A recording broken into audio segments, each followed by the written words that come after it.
ვფიქრობ სილის წინ თქვენზე ეს თემა განვიხილოთ, მესიჯი ყველასთვის იქნება, მაგრამ არა ყველაფერი გაითვალისწინეთ. აქ ეხლა მე სახელს ნამდვილად ვერ გეტყვით, მაგრამ დავახასიათებ და თქვენ თავად ამოიცანით. ორი ადამიანი მინიმუმ არის აქ, ვისაც ხშირად ეფიქრებით. მოდი ვნახოთ პირველი. თვალში საცემი მისი გარემოსთან ურთიერთობებია. უპირობოდ იმსახურებს სიმპათიებს ადამიანებში. ისე რომ არც არაფრის გაკეთება არ სჭირდება, აი ესე, უბრალოდ. იმხელა ბუნებრივი ქარიზმის მატარებელია.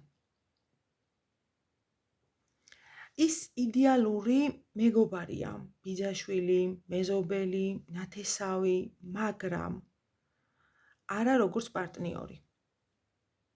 პირად ურთიერთობაში საქმე-საქმეზე მივა და არც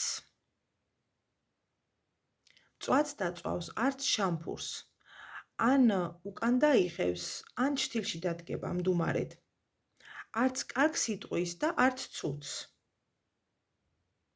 რითაც ურთიერთობაში დაკარგავს დროს თავისთვისაც და პარტნიორისთვისაც.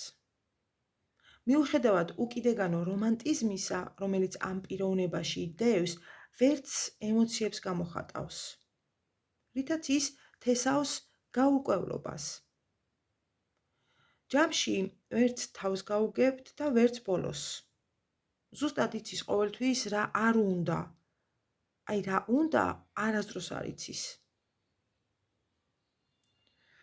მართალია მედლის ორივე მხარეს ერთნაირი სიზუსტით ხედავს, მაგრამ მოქმედებაში მაინც მოიკოჭლებს. მუდმივად ურჩევნია ინიციატივები სხვამ აიღოს თავის თავზე, ოღონდ თვითონ არა.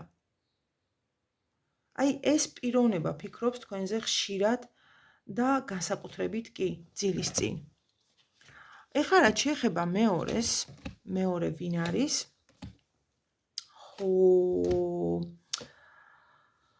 მეორე ქალბატონებო და ბატონებო, ეს არის იმპერატორი, კერკეტი კაკალი, აისბერგი, ვერ გაალყობთ. ურთულესი ხასიათის პატრონი. ძალიან თავისებური ჯიუტი თვისებების მატარებელი. მაგრამ ყველაფერი მისთვის ზედმეტად სერიოზულია. ან უყვარს, ან არა. ან მოსწონს, ან არა. არანაირი შუალედი არ აქვს არსად. ჭკვიანი, ეჭვიანი, პატიმოყვარე, მაგრამ ძალიან სამართლიანი. ასეთი ტიპის ადამიანი, როცა ფიქს იწყებს, ესე იგი თქვენ მისი მიზანში ამოღებული ადრესატი ხართ. დიდი ინტერესი მოდის მისი მხრიდან თქვენდამი. რა თქმა უნდა, ფეხის ზომად შეიძლება იცოდეს თქვენი, მაგრამ არ შეიმჩნევს ცოცხალითავით არაფერს. მე ვფიქრობ, გაკვირდებათ, ფრთხილია, ბევრს აანალიზებს. უნდა რომ დარწმუნდეს ჯერ ღირს თუ არა შემოგიტიოთ. რადგან თუ შემოგიტიათ, ვეღარ გაჩერდება. იქამდე, სანამ მთლიანად არ დაგიპყრობთ. სერიოზული სამიზნე ხართ ამ პირისთვის. წარმატებები ყველას, პირადი კითხვები WhatsApp-ზე 557 16 73 53. ნუ მირეკავთ, მომწერეთ.